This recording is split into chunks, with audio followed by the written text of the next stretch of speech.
This channel does not promote any violent, harmful, or illegal activities. All content provided by this channel is meant for an educational purpose only. স্বাস্থ্য ভবনের নির্দেশিকার 48 ঘন্টা পরেও বাঁকুড়ায় চলছে নিষিদ্ধ saline. এখনো রোগীদের শরীরে ঢুকছে পশ্চিমবঙ্গ ফার্মাসিউটিক্যালের রিঙ্গার ল্যাকটেট। বাঁকুড়ার আঁচুরি ব্লক প্রাথমিক স্বাস্থ্য কেন্দ্রে চাঞ্চল্যকর ছবি। এখনো স্পষ্ট নির্দেশিকা আসেনি, দাবি বাঁকুড়া জেলা স্বাস্থ্য দপ্তরের।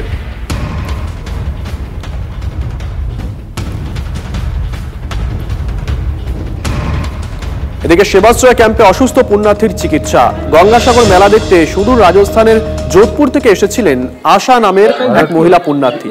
ফতেপুর বাফার জোনে হঠাৎ অসুস্থ হয়ে পড়েন তিনি। দ্রুত ওই মহিলা পুণ্যার্থীকে নিয়ে যাওয়া হয় ফতেপুরের সেবাশ্রয় ক্যাম্পে। সেখানে প্রাথমিক চিকিৎসার পর সুস্থ হয়ে ওঠেন তিনি।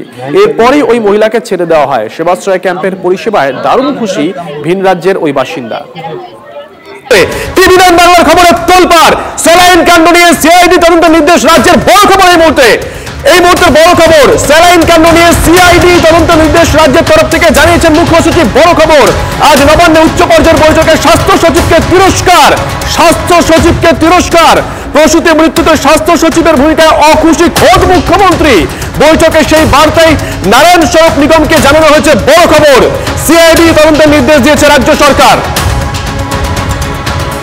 डायरेक्शंस देवा হয়েছে কি सच नेग्लिजेंस বা অ্যাডমিনিস্ট্রেটিভ ও প্রসিজারাল ল্যাপসেস কোনোভাবেই টলারেট করা যাবে না এবং ডিটেইল ইনভেস্টিগেশন রিপোর্ট আসার পরে যারা রেসপন্সিবল আছেন, যারা গিলটি আছেন, ওদের বিরুদ্ধে স্ট্রিক্ট অ্যাকশন নেওয়া হবে।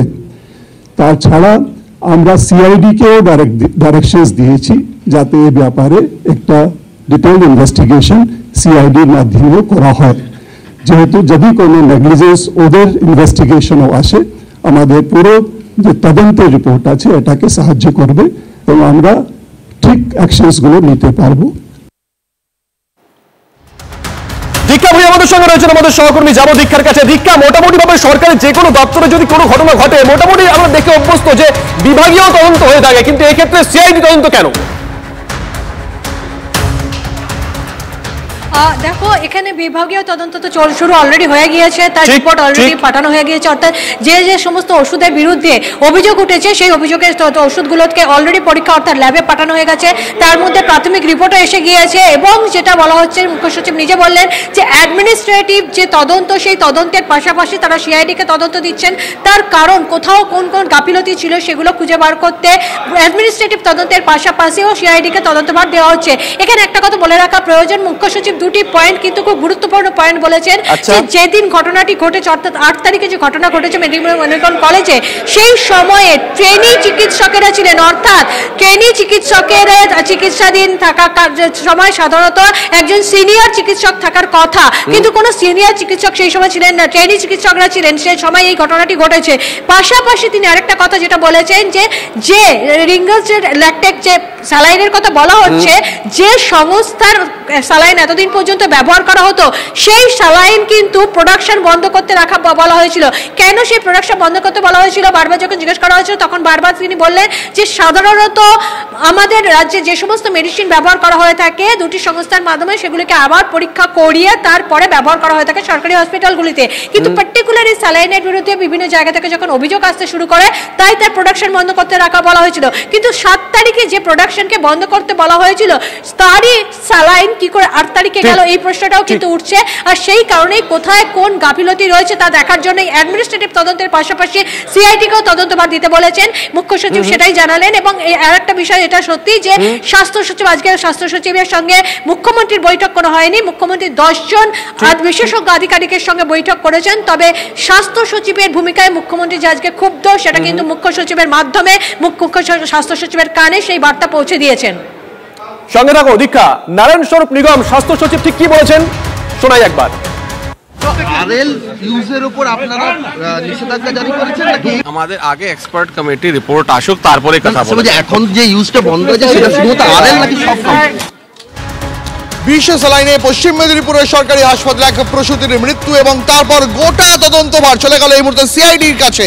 কিন্তু এই গোটা বিতর্কের মাঝে এই বিতর্ককে আরো উস্কে দিয়ে মন্তব্য করলেন এবার খোদ তৃণমূল নেতা কুণাল ঘোষ। কুণাল ঘোষ কি বললেন শোনাবো আপনাদের এই মুহূর্তে। বাকি কোনো বিভাগের ক্ষতি হয়নি, হয়েছে শুধু গাইনির, গোটা গাইনির ক্ষতি হয়নি, হয়েছে শুধু গাইনির 1C ইউনিটের। কি করে ক্ষতি হলো?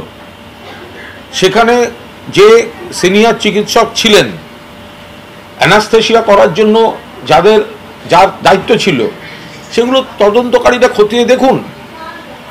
ওই হাসপাতালের কোনো গুরুত্বপূর্ণ পদাধিকারী আরজি করার সময় নানা ধরনের বিক্ষোভ, বিদ্রোহ, নানা ধরনের সরকার বিরোধী কাজে জড়িত ছিলেন কিনা, একটা জায়গায় একটা কুৎসা করে যে চক্রান্ত সাকসেসফুল হয়নি, সরকারকে মেলাইন করার জন্য কেউ কোনো চক্রান্ত করছেন কিনা, সেগুলো তদন্তের মধ্যে নিশ্চিতভাবে আসুক। এই মুহূর্তে আমার সহকর্মী সৌরভ ঘোষ রয়েছেন আমাদের সঙ্গে। সৌরভের কাছে জানতে চাইবো একবার, সৌরভ, কুণাল ঘোষ তিনি তো রাজ্যের স্বাস্থ্য ব্যবস্থার সঙ্গে যুক্ত কেউ নন, তিনি সরকারের কেউ নন। আচমকা আরজি করে বিদ্রোহীদের তিনি এরকম একটা মর্মান্তিক ঘটনা, সেই ঘটনার প্রেক্ষিতে তদন্ত শুরু করেছে রাজ্য সরকার, তার প্রসঙ্গে কেন আরজি করে বিদ্রোহীদের কথা তিনি টেনে আনলেন? নিঃসন্দেহে কুণাল ঘোষ এই স্যালাইন কাণ্ড নিয়ে চলা বিভিন্ন রাজনৈতিক বিতর্কের উত্তর দিতে গিয়ে যে কথাটি বললেন তা কিন্তু ভীষণই তাৎপর্যপূর্ণ এবং খুবই বিতর্কিত। তিনি আসলে কি ইঙ্গিত করতে চাইলেন? তিনি ইঙ্গিত করতে চাইলেন যে আরজি করের সেই যে দ্রোহের কার্নিভালই হোক বা এই যে আরজি কর পর্ব চলেছে, সেখানে সরকার বিরোধী পদক্ষেপ নিয়ে যারা সফল হলেন না, তাদেরই কি কেউ ডিউটিতে ছিলেন বা এই নির্দিষ্ট হাসপাতালের সঙ্গে যুক্ত কেউ যারা আরজি করের মতো ঘটনা, সরকার বিরোধী ঘটনায় সফল না হয়ে আরও একটা স্যালাইন কাণ্ড ঘটালেন সরকারকে মেলাইন করবার জন্য? অত্যন্ত গুরুত্বপূর্ণ ইঙ্গিত, এবং শুধু ইঙ্গিত না, তিনি স্পষ্ট বাক্যে এই আরজি কর, দ্রোহের কার্নিভাল, রাত জাগা সেই সমস্ত চিকিৎসকের দিকে কিন্তু ইঙ্গিত করেছেন যে এই চিকিৎসকদের অংশ কেউ কি এই কাণ্ডের সঙ্গে যুক্ত। গোটা বিষয়টা নিঃসন্দেহে প্রশাসন তদন্ত করবে, কিন্তু কুণাল ঘোষ তৃণমূল কংগ্রেসের গুরুত্বপূর্ণ মুখপাত্র, রাজ্যের জেনারেল সেক্রেটারি, তিনি বিরত করছি। এই মুহূর্তে আমাদের সঙ্গে জুনিয়র চিকিৎসক অনিকেত মাহাতো রয়েছেন টেলিফোন লাইনে সরাসরি। অনিকেত, আমরা দেখতে পাচ্ছি যে স্যালাইন কাণ্ডে একদিকে রাজ্য সরকার যখন সিআইডি তদন্তের নির্দেশ দিল, তখন কুণাল ঘোষ তৃণমূল নেতা সরাসরি মন্তব্য করলেন আরজি করের কোনো বিদ্রোহী এই ঘটনার পিছনে রয়েছে কিনা, অর্থাৎ স্যালাইন কাণ্ডের গাফিলতি তার রয়েছে কিনা, সেই প্রসঙ্গ টেনে আনলেন। কি বলবেন আপনি? পরিষ্কারভাবে বলতে চাই এবং জানাতে চাই, যে কথা আন্দোলনের সময় আমরা বহুবার বলেছি যে একজন রোগীর যখন মৃত্যু হয় তখন দুঃখ পায় দুজন মানুষ, একজন তার পরিবার, একজন তার চিকিৎসক। কারণ আমরা সামনে থেকে এই ঘটনাটি পরিলক্ষিত করি। তাহলে যে কথা বলার, কুমারবাবু যে কথা আজকে বলছেন তার প্রত্যুত্তরে যে কথা বলতে চাই, সেটা হচ্ছে যে আন্দোলনের ভিডিও দেখছেন, দেখুন যে কোনো শাসকই আন্দোলনের ভিডিও দেখে, তার কাছে সেটা রাস্তা তোমার সবসময় ভয়, আপনি সেই ভয় দেখুন, কিন্তু মানুষ হিসেবে নিজের মনের শিক্ষা কখনো হারিয়ে ফেলবেন না। একজন অনুজ হিসেবে আপনার কাছে এই অনুরোধ থাকলে।